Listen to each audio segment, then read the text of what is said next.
Okay, Cynthia, can you hear me okay? Hi, George. How's it going today? Good, good. How are you? Thanks for having me. We are so happy to have you. And so today you were talking about Educate to Proliferate, the business of managed security for Microsoft Office 365 or Microsoft 365. Sorry, That's right. I Yeah. threw in that office there. All right. And you're sharing your screen. So I'm going to say bye. And apparently I Bye-bye. need to turn off my effects on my screen because they just keep popping up. Thanks, Cynthia. All right. Thanks, George.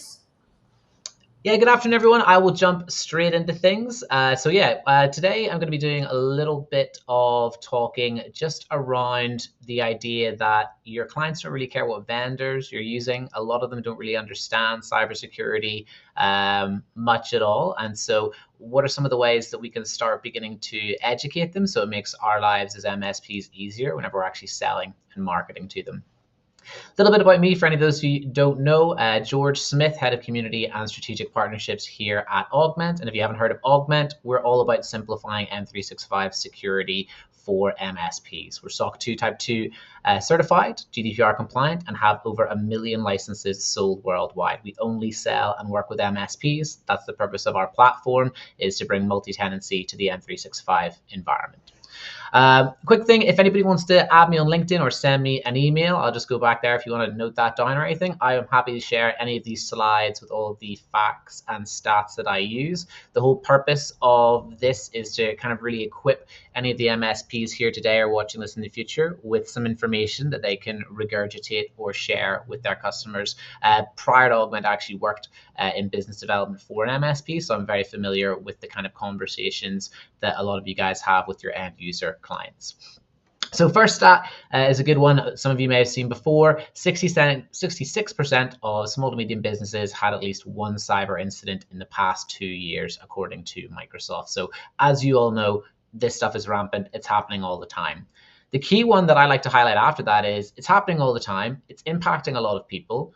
For those people that it does impact, 60% of them, being the SMBs that we're focusing on here, actually go out of business within the 6 months of falling victim to a data breach or hack. So that's usually somewhere I like to start the conversation with end user clients is, guys, this is happening all the time, 66% of people. And of those it happens to, most of them, more than half, actually go out of business. So have a think about how that can impact your life, your family, your own business. Now, the other cool thing that we want to highlight is that for 95% of users in the world, Microsoft is their most business critical application in their stack. It houses all of their company data. They're using Outlook for email, SharePoint for their corporate intranet, OneDrive for all their file sharing, Teams for going back and forth. It's what a lot of companies are running their business on today. So the key question then is, are those SMBs assuming that their MSP is keeping Microsoft secure? I think in a lot of times the answer is yes, because the customer expectation is, well, my MSP actually covers my security needs. And Microsoft is one of the biggest companies in the world, right? So they must have excellent security, right? Well, we in the channel actually know that that's not the case at all. And actually, sometimes the MSP's expectation is we're actually covered because the contract, the master services agreement that we have in place, doesn't actually clearly specify that the M365 environment is something that we're responsible for. Sure, we might cover network, some of your email stuff, but we might be able to get away in a sort of a legal situation because things aren't clearly listed. And we're not getting paid for it. It's not our responsibility. So one of the things I encourage everyone on the call to do today is you need to have that conversation. And I would start with Microsoft around highlighting, it's not secure out of the box and really getting granular with your clients and making sure that they understand that and that they need to be paying you to actually go and secure it. This is the key thing that I would actually take away as well is to Robin's point on her slides earlier about price increases and stuff. You don't have to be the bad guy. It's not something I think you need to be worried about. This is actually small print taken from a specific Microsoft documentation where it's basically saying, look, we know we're not secure out of the box, but because we have this little bit of writing in here, we're actually washing our hands of it and we're not responsible if any bad things happen because we've kind of highlighted the fact that different security controls need to be in place. There's other elements you can take, a lot of backup providers love using the one where Microsoft actually specifically says you should be using a third-party backup provider to back up Microsoft. These are all things that if I was in the MSP business, again, as an MSP, I would be sharing with my clients. Mr. Customer, I'm not the bad guy here. These are things we're having to do because this is what Microsoft is saying directly. This is a recent study that came out at the end of last year from Cornell University. So it found that MFA reduces risk by 99.2%. And then whenever they looked specifically at Microsoft, only 22% of Microsoft customers use it due to lack of awareness. So people still maybe don't really understand what MFA or 2FA actually is and the importance of it. The other thing that the Cornell study revealed is that whenever it actually introduced MFA, when Microsoft did way back when, it was only available through premium licenses. And they quickly realized that that was a barrier. Security is ubiquitous, and maybe they shouldn't be trying to charge extra or milk money for something for having something like MFA. So then they made it free with the whole intent to increase global adoption from 1% to 2%. What it went up to once they made it free. So, that is a 100% increase, but they got it up to 2%. So I think that's important to note as well, guys, is whenever customers start pushing back on pricing or anything, like feel free to throw that stat in there as well. There will always be a reason. There'll always be laziness. And so you have to really try and evoke some type of emotion as well as understanding as to why cybersecurity is important, why they need to take it seriously, why you're the trusted expert, and why they need to compensate you for the value that you provide.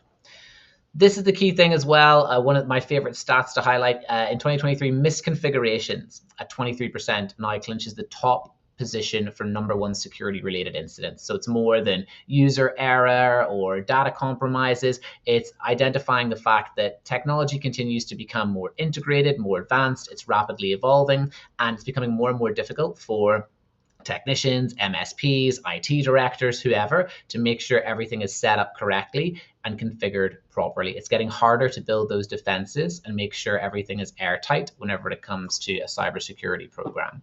And so that's why small to medium businesses need to be aware of that and should really start using MSPs to invest in their cybersecurity. Problem for MSPs, as you guys well know, is that the M365 environment specifically is not multi-tenant. So if you're a technician like this, sure, you can dilly-dally in the M365 environment, get some bits and pieces turned on, maybe monitor it because you're only looking after one. If that comes up to half a dozen or so, things begin to get a little bit manually intensive because it's not multi-tenant. Maybe you're using PowerShell scripts to try and auto execute on certain things. Maybe you've just got a bunch of different browsers open in incognito. Maybe you're continuously logging in and out of the same browser, clearing your cache every time, but things are beginning to get a little bit cumbersome. Problem is, if you're a sophisticated MSP with a number of clients and you're managing dozens of M365 environments, it just becomes too chaotic. And so the reality is there's a lot of MSPs out there who say that they're helping with M365 security, but maybe they're not doing as good a job as they can or should be, purely because they're having to manage multiple tenants and they don't have a system or a platform that's making it easy for them to do that. That's why we built Augment. That's really our bread and butter. It's simplifying configuring that M365 environment. So enough of kind of the Augment stuff. I'm back kind of now talking to if I was an MSP, how we want to be talking about cybersecurity specifically instead of jumping straight into selling. As Robin mentioned, a lot of folks in the MSP space really struggle with sales and marketing because it's not something that they have a background in. And also they're often very technically proficient. And so what happens is that we can often overcomplicate things, particularly with non-technical end user clients. And that puts a barrier between us and them and it makes things confusing. So my whole process is you always got to educate if you want to proliferate. There we go, I can say that word.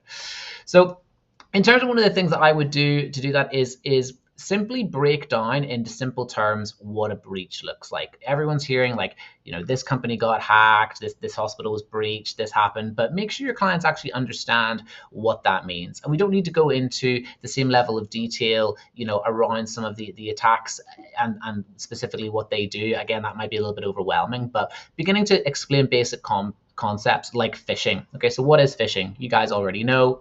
It's when it's that Nigerian prince who's looking for you to click on suspicious links in his email.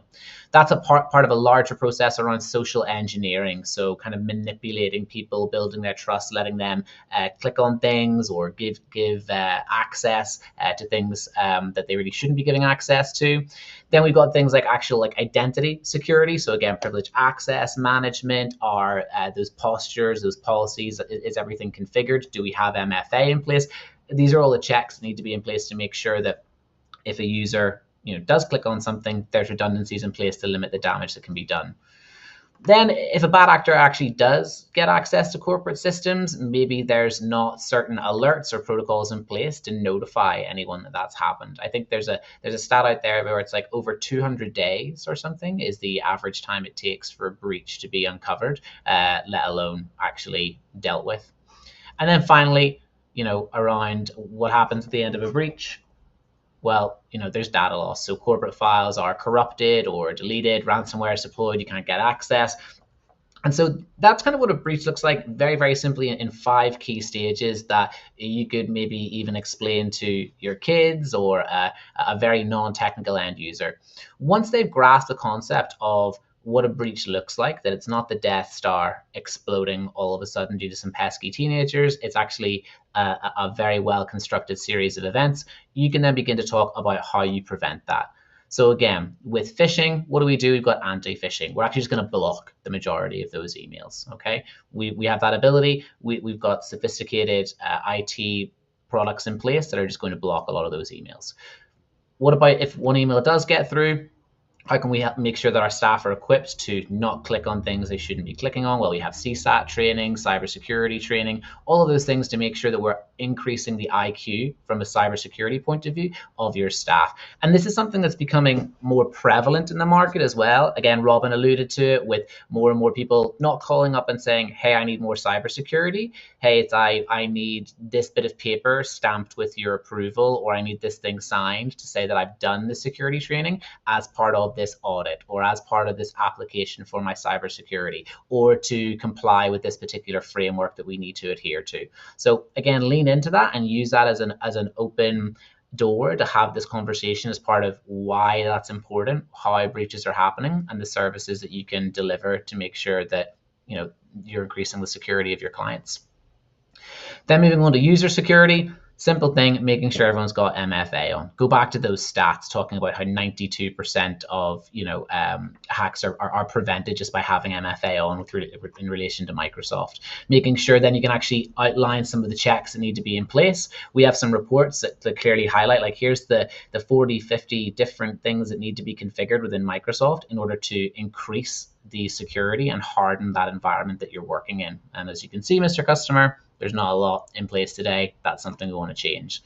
And then, of course, in the event that something bad does happen, making sure that you have a backup and disaster recovery protocol plan in place. So, the selfish plug here is that at Augment, we can actually help you with all of those things. Our bread and butter is M365 security and providing baseline templates to make it easy for you to rapidly harden M365 across all of your clients. But we also have some bits and pieces we can offer around backup, security training, email security as well.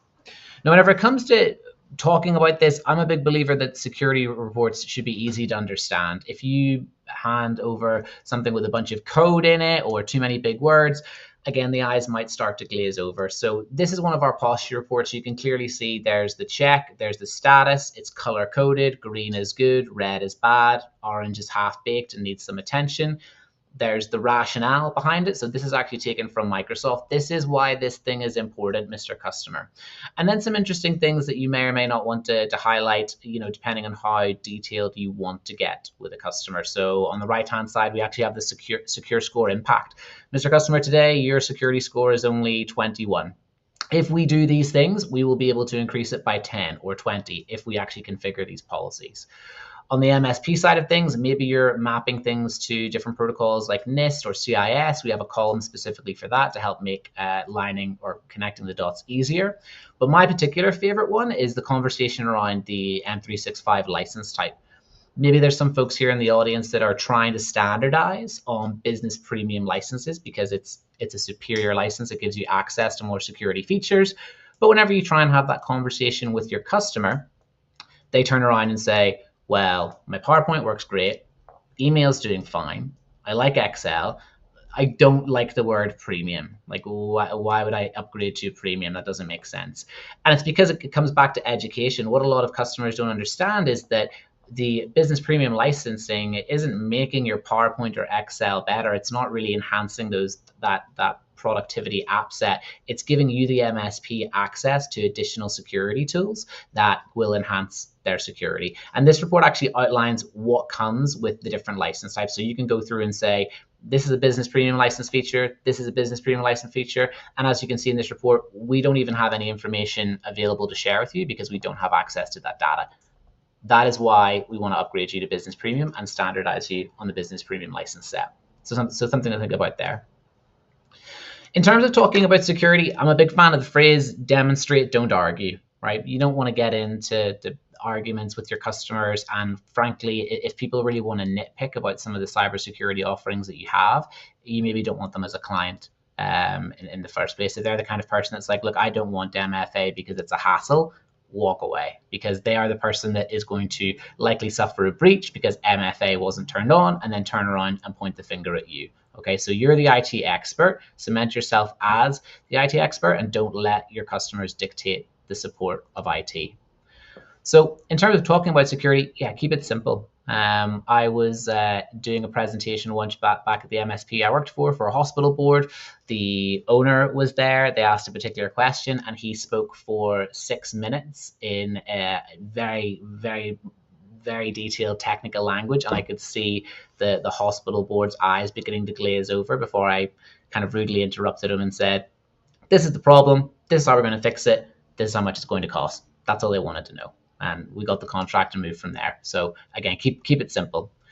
Focus on what they care about. So your customers probably don't understand some of the names or terminologies associated with some of the sophisticated cyber attacks that we're studying and looking at. Okay.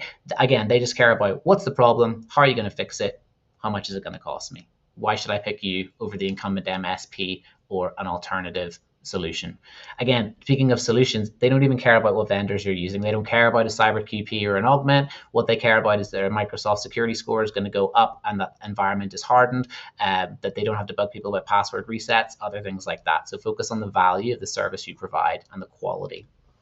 Avoid technical reports. They just won't read them. It's as simple as that. Prioritize keeping things simple, clean, and elegant, and with the traffic light system that they can see and monitor improvements, and use that as part of your QBR process as well. So how are MSPs managing Microsoft security efficiently today? I would say the top 3 ways to see it's all about saving time, right? And so you can scale. One is creating that strong baseline. Okay, so making sure that all those different security postures and policies are in place. Second thing is standardization. So, if you're someone who has a certain set of criteria or rules for one client and a different set of rules and criteria for another, it's time to really start thinking about changing that. Creating standardization makes it easy for you and your technicians to make sure that everything is being done the same way and uniform. It also helps, again, you stand on that soapbox and say, this is how I do things. I'm the IT expert. Here's what I'm offering. You can take it or leave it. There's an abundance of people out there who are looking for cybersecurity services. You will not be short of clients. It's just about communicating with them effectively so they understand what you're offering, how much it costs, and why they need to pick you. Minimize the noise as well, right? There is a huge amount of noise out there, whether it comes from marketing, news, or just general alerts from some of the tools that you're leveraging, right? We always hear the same thing from MSPs as vendors, like there's too many portals, there's too many this, and that there's a lot of truth to that. So do what you can to minimize the noise, consolidate your stack, and find solutions that work for you, that your technicians enjoy, and that optimize your workflow and how you want to go about your business. So coming back to that strong baseline, do the work once. Okay, so at Augment, we have baseline templates that are already looking at best standards. We have ones that align with certain compliance protocols, like a HIPAA template, things like that. With the click of a button, you can roll it out to all of your clients. So instead of having to manually configure tenant by tenant by tenant, check by check by check, you can have an L1 or L2 technician begin to rapidly harden the M365 environments under your entire IT estate. Because we have those templates, you're doing the work well. You know that there's no going to be second guessing, or you're not kind of, bending over for one of the particular clients. You're like, well, I want this, but I don't have this and don't have that, and make sure this is turned off. Standardize and make sure that you know that you're doing the work well. And then in terms of alerts, we have alerts at Augment. We have the ability for you to categorize and filter those as well. So you're only seeing the one that you want to see. But if you have a strong baseline and you have that standardization, you're being proactive with security. And so if you're being proactive with anything in life, whether it's your home security or fire protection, that fire alarm, that burglar alarm is going to go off a lot less. It should be the same for your own MSP business. The more proactive and better you are left of boom, up front and being proactive with security, the more or the less alerts and noise you should have. So that's it from me. I wanted to keep it short and sweet, guys. If there's any questions, I'm happy to answer those. But a couple of key things that folks may want to know about Augment. You can schedule a 30-minute demo with your team. We're happy to walk you through the platform. We do also offer a 14-day free trial, and our pricing starts at $1 a seat. So feel free to reach out to me directly, or you can email sales@augment.com, or hop on the website and book straight into a calendar for your own earliest convenience. And feel free to bring the team and your techs along to see what we're all about. Thank you so much, George. Always such good information. Yeah, great. Was there any questions at all that came through, or we move on to the next one? Someone just asked, is Augment channel only? Correct. Yeah, we're channel only. Canadian company. Our platform is MSP centric, so we only work with MSPs. All right. Question answered. That's all I saw, but I did also encourage people to come find you in the chat if they had any other questions. And then we'll hear from George again shortly, just a little bit more about Augment, because we are coming into our vendor quick fires. But George, thank